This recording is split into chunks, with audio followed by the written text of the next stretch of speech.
Assalamualaikum warahmatullahi wabarakatuh. Alhamdulillahirabbil alamin. Wassalatu wassalamu asrofil anbiya wal mursalin wa ala alihi wa sahbihi ajma'in, amma ba'du.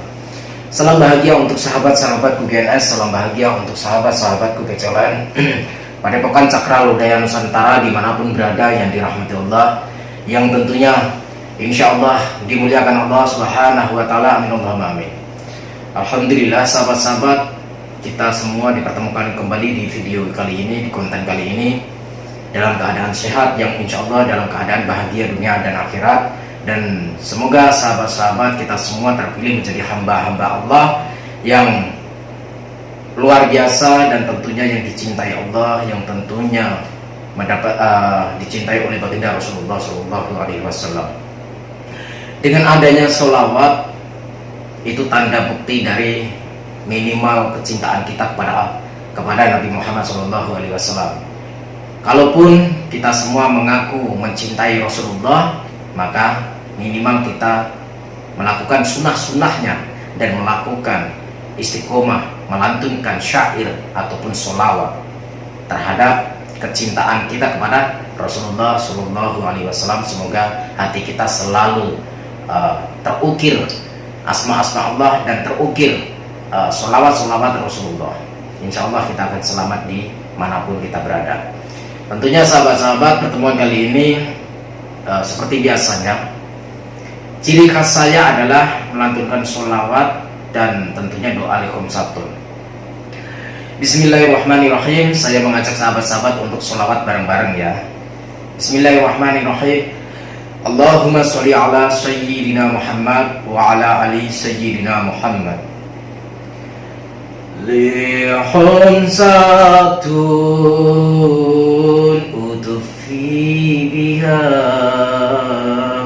harul wabail hatimah al-Mustafa wal Murtada wa benahuma wa Fatimah. Coba sekali lagi pakai hati yang sejuk, yang tenang.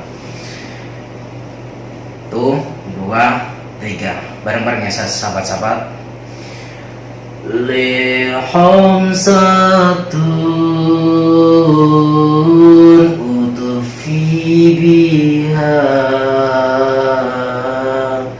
harul wabail hatimah al-Mustafa wal Murtada wa benahuma wa Fatimah. Salawat kepada junjungan Nabi Agung Muhammad SAW. Semoga kita semua kelak di yaumul akhir kiamat nanti mendapatkan syafaat baginda Rasul, dan tentunya jangan pernah tinggalkan sholat dan tadarus Quran, karena sholat adalah bagian dari menegakkan dan mengokohkan tiang-tiang agama dan tiang-tiang iman dan takwa kita kepada Allah. Tentunya sahabat-sahabat yang sedang sakit medis maupun non medis, saya doakan semoga lekas sembuh dengan penyakitnya, bisa beraktivitas seperti sedia kala. Bagi yang mempunyai hutang, kebingungan perekonomian, semoga dilimpahkan rezekinya halalan thayyiban, manfaat dan berkah di dunia wal akhirah, sehingga bisa melunasi hutang-hutangnya. Bagi yang jomblo, duda maupun janda, semoga dipertemukan secepatnya jodohnya, sakinah mawaddah warahmah. Tentunya yang sedang merencanakan pernikahan, akad nikah, ijab kabul, semoga dilancarkan rezekinya dan diberikan kelancaran hajat, dan doanya diijabah sama Allah, pernikahannya dilancarkan, menjadikan keluarga yang sakinah mawaddah warahmah, menjadikan hamba-hamba yang bermanfaat dan berkah untuk dirinya, keluarganya, untuk masyarakatnya, dan untuk umat lainnya. Dan tentunya sahabat-sahabat yang sudah bertahun-tahun merajut rumah tangga, belum kunjung dikaruniai keturunan sang buah hati, putra maupun putri, saya berdoa semoga kalian semua segera diberikan dikaruniai keturunan sang buah hati, putra maupun putri, soleh maupun solehah, berbakti, beriman, bertakwa kepada Allah, kepada agama, nusa dan bangsa, wabil khusus kepada kedua orang tua. Amin. Amin. Amin. Amin. Allahumma ya rabbal alamin. Oke sahabat-sahabat, di sini sebenarnya saya pengen menjelaskan bahwa saya merasa berat sekali untuk menghadapi Ki Upas Landa ini di Gua Setan.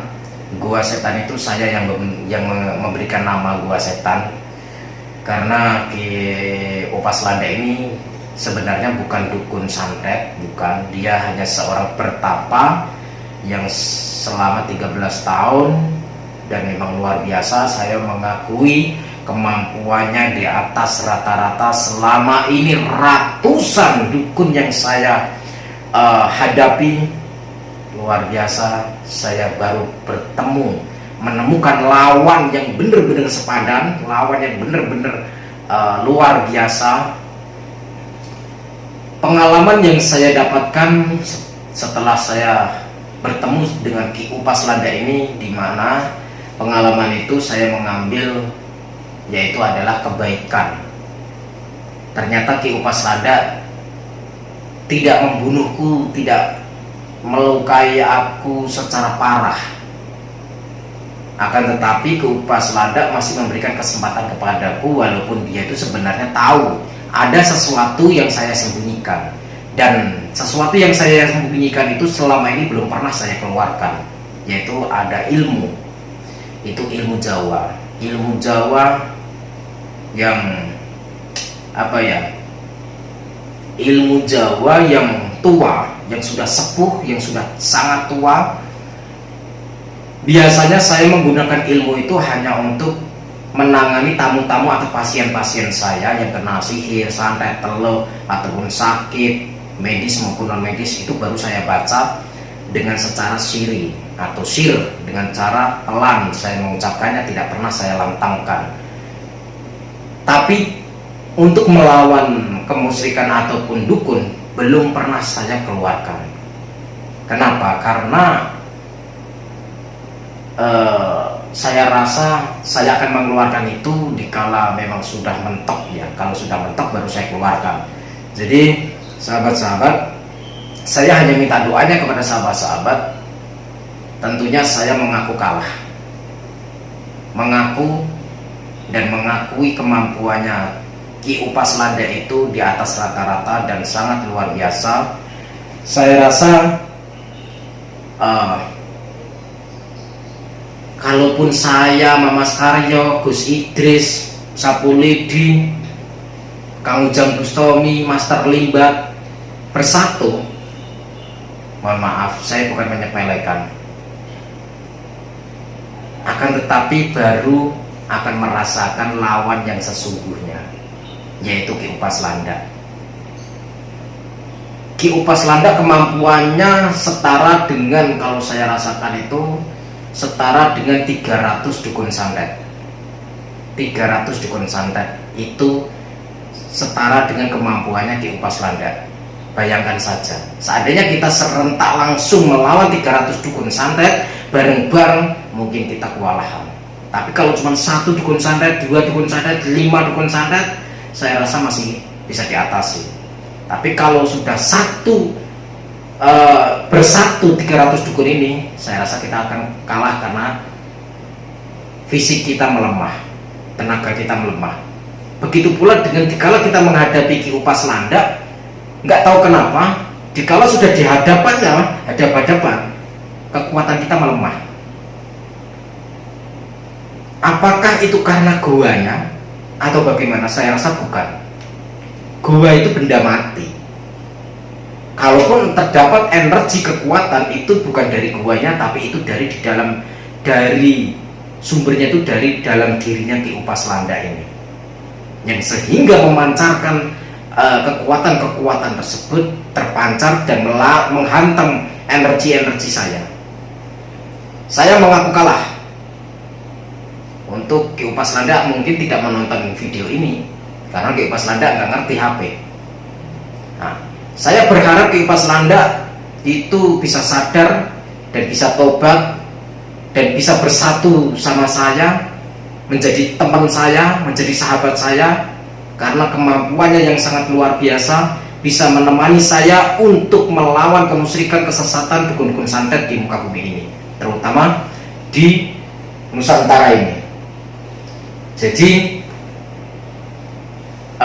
tujuan saya melawan atau bertemu sama Ki Upas Landa itu bukan untuk soal kalah atau menang, tapi untuk menyadarkan.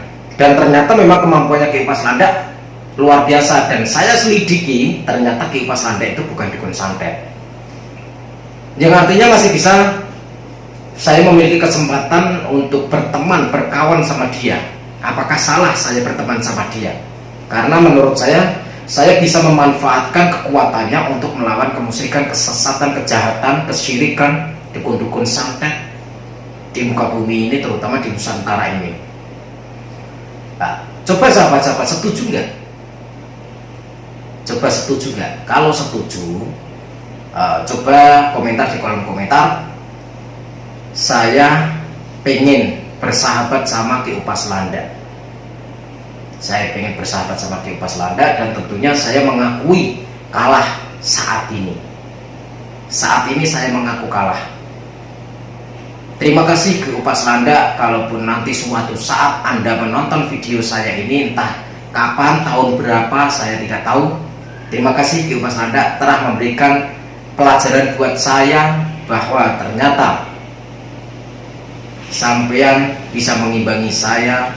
Dan selama ini memang saya tidak menyepelekan dukun-dukun santet ya, tapi saya sangat yakin, karena keyakinan saya itu begitu besar, tidak ada dukun santet itu yang bisa mengalahkan kekuatan-kekuatan Allah Subhanahu wa Ta'ala. Makanya saya itu celelaan kalau di depan kamera, dikala bertemu sama dukun santet, celelaan. Kenapa? Karena saya sangat meyakini diri saya, mengimani bahwa kekuatan Allah lebih dahsyat daripada kekuatannya dukun santet ataupun setan bangsa iblis. Seperti itu. Jadi celalaan saya itu hanya memancing emosi mereka, supaya mereka emosi tidak terkontrol, konsentrasinya tidak terkontrol, terus fokusnya mereka itu tidak terkontrol. Supaya apa ya? Supaya bisa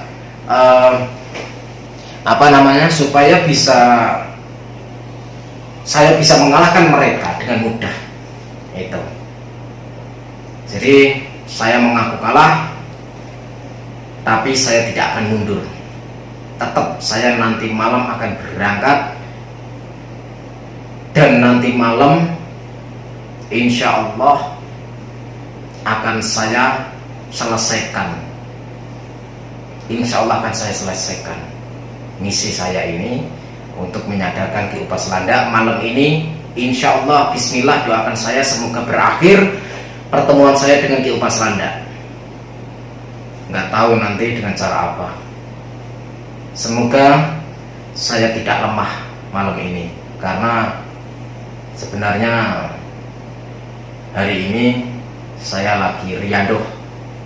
Saya lagi mempersiapkan diri saya untuk bertemu sama Ki Upas Landa, karena sudah 4 kali kalau nggak salah saya kalah terus, dan memang luar biasa kemampuannya. Saya mengaku kalah, sekali lagi saya mengaku kalah. Saya mohon doanya sahabat-sahabat, karena nanti malam saya akan berangkat lagi untuk menemui si Ki Upas Landa, untuk duel lagi, dan untuk semoga menjadi terakhir pertemuan antara saya dan Ki Upas Landa dalam kondisi musuh. Semoga kedepannya menjadi sahabat. Saya ingin berteman sama Ki Upas Landa. Setuju nggak kira-kira kalian semua? Jika saya berteman sama Ki Upas Landa, apakah saya itu salah atau saya sudah tepat? Tolong dukung di dalam komentar.